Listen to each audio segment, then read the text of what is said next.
It was past midnight in the quiet hills of Arizona. The rain whispered against the tall glass windows of billionaire Richard Hale's mansion, each droplet echoing the emptiness of his home.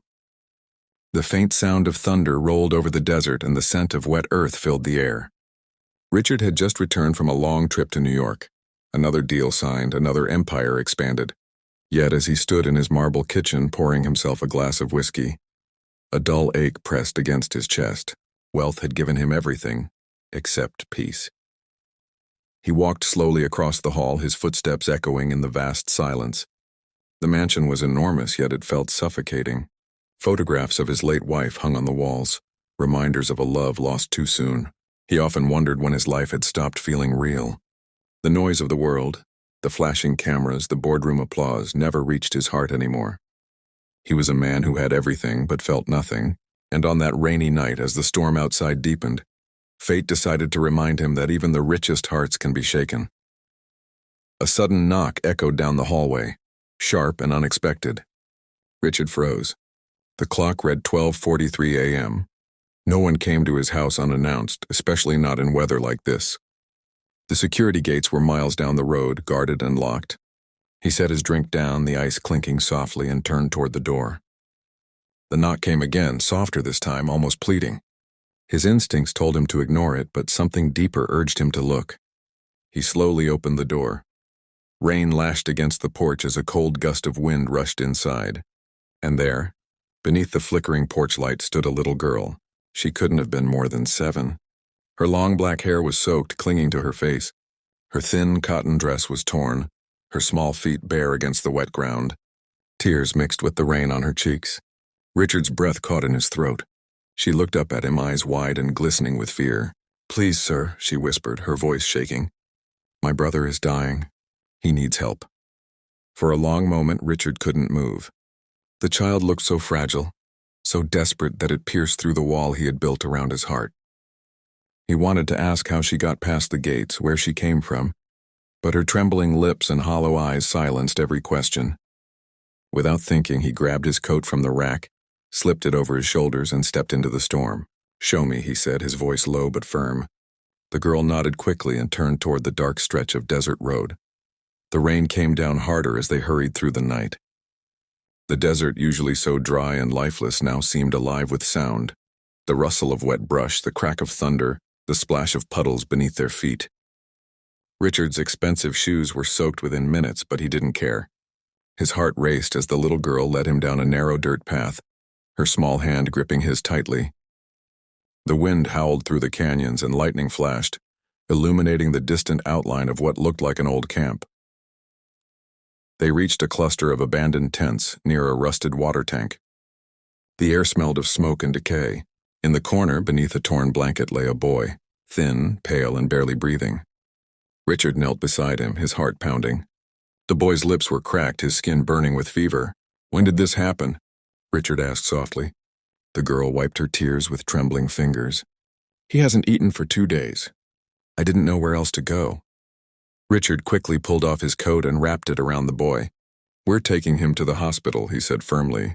He lifted the child carefully into his arms, feeling the boy's faint heartbeat against his chest. The girl followed close behind as they ran toward his car, the rain pouring harder with every step.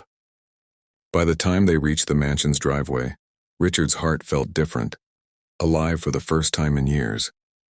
He didn't know who these children were or where they came from. All he knew was that somehow in the middle of a stormy night, a little girl had knocked on his door and awakened the part of him that had long been asleep. As he placed the boy gently in the back seat and turned on the engine, lightning flashed again, casting brief light over the desert. In that moment, Richard felt something he hadn't felt in years, a sense of purpose. The road ahead was long and uncertain, but he pressed the accelerator, determined to outrun the storm and the ghosts of his past.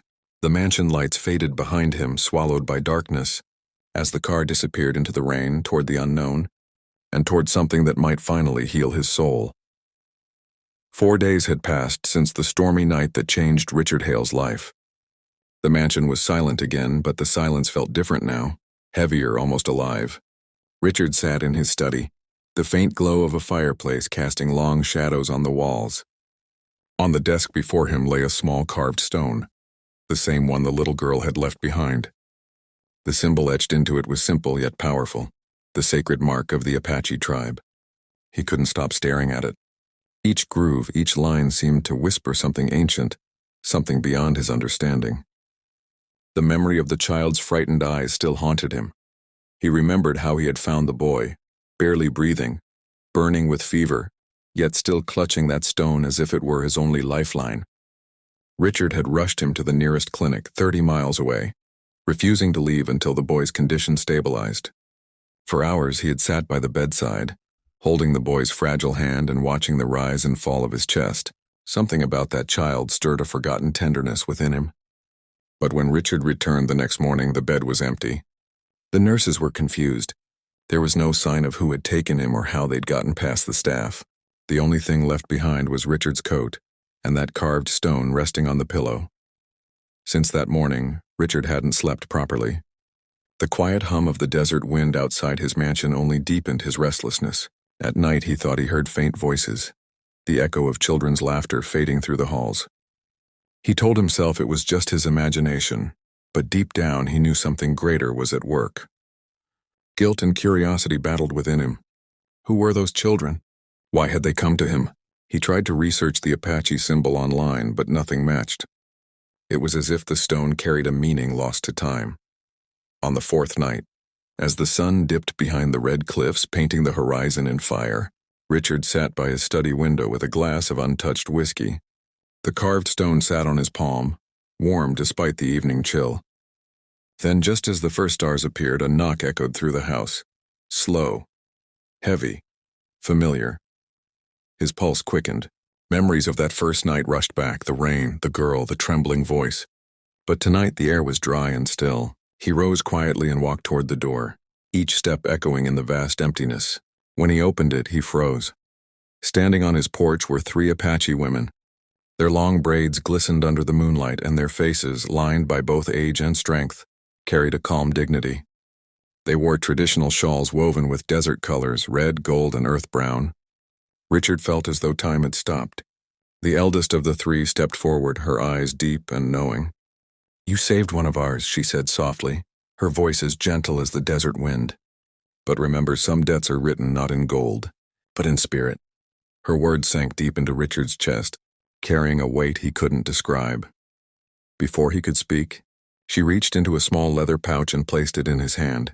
"He remembers," she whispered, and for a brief moment Richard thought he saw tears in her eyes. Then, without another word, the women turned and walked away, quietly, gracefully, until the desert swallowed their silhouettes. Richard stood frozen at the doorway, clutching the pouch, listening to the distant sound of wind sweeping across the sands. He didn't call out to them. Something in his heart told him not to. He walked back inside, his hands trembling as he opened the pouch. Inside was the same carved stone he had left on his desk, but now it was glowing faintly. A soft golden light pulsed from within as if it were alive, breathing. Richard stared in awe. The glow illuminated his face, and for the first time in years he felt something pure. Peace. A single tear slipped down his cheek. He didn't understand what the stone truly meant, but he knew one thing. His life would never be the same. That night, Richard placed the glowing stone on his windowsill. Outside, the desert was still. Far in the distance, he thought he saw 3 figures standing beneath the moonlight, watching him, guarding him.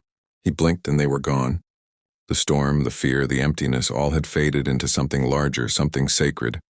As he turned off the lights and looked one last time at the stone, he whispered to himself, "Some debts are written in spirit." The stone shimmered faintly in response, and for the first time in his lonely life, Richard Hale felt truly connected, not to wealth, not to power, but to something eternal.